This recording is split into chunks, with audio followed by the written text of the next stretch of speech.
منالی ہماچل پردیش بھارت کے ایک پہاڑی سلسلے میں ایک خوبصورت سا قصبہ ہے۔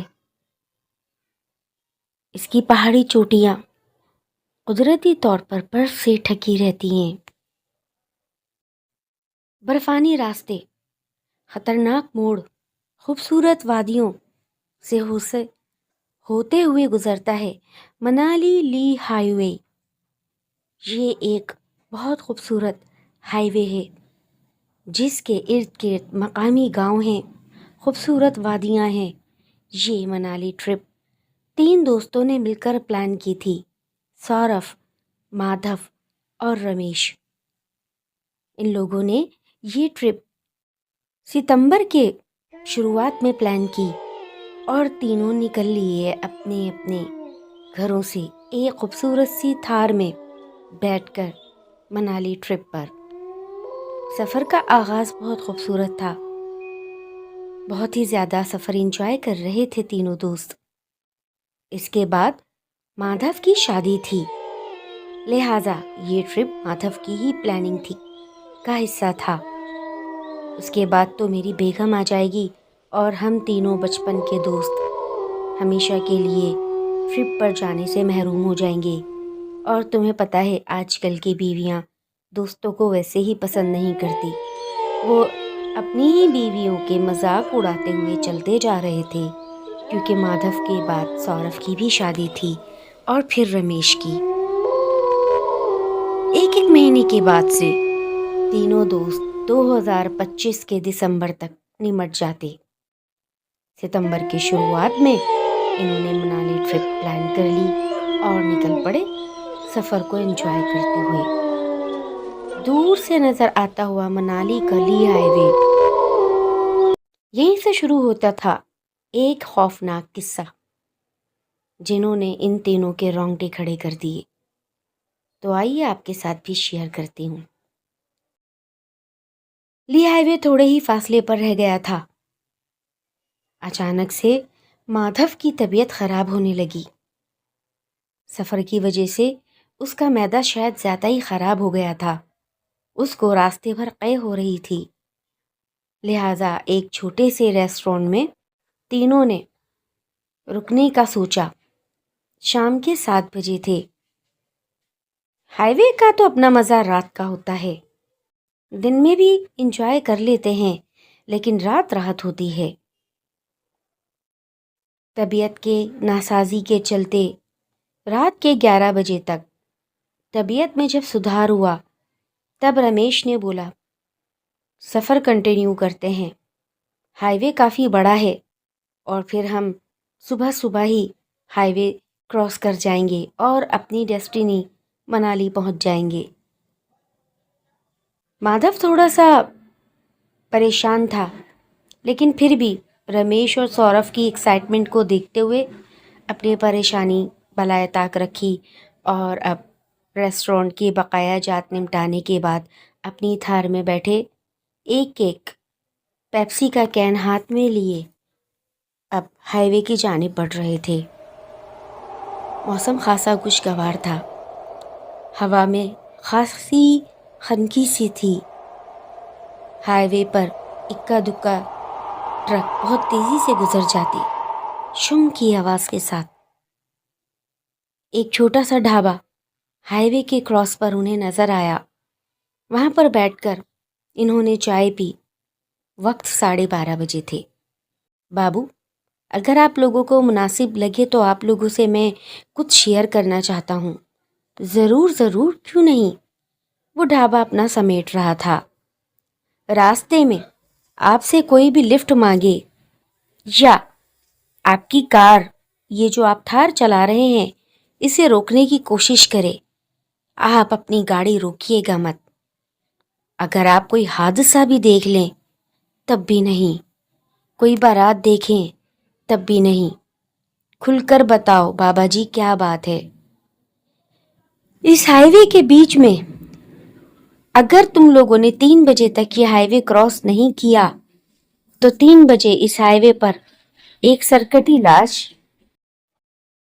ارے بھائی، کون سی فرسودہ باتیں کر رہے ہو؟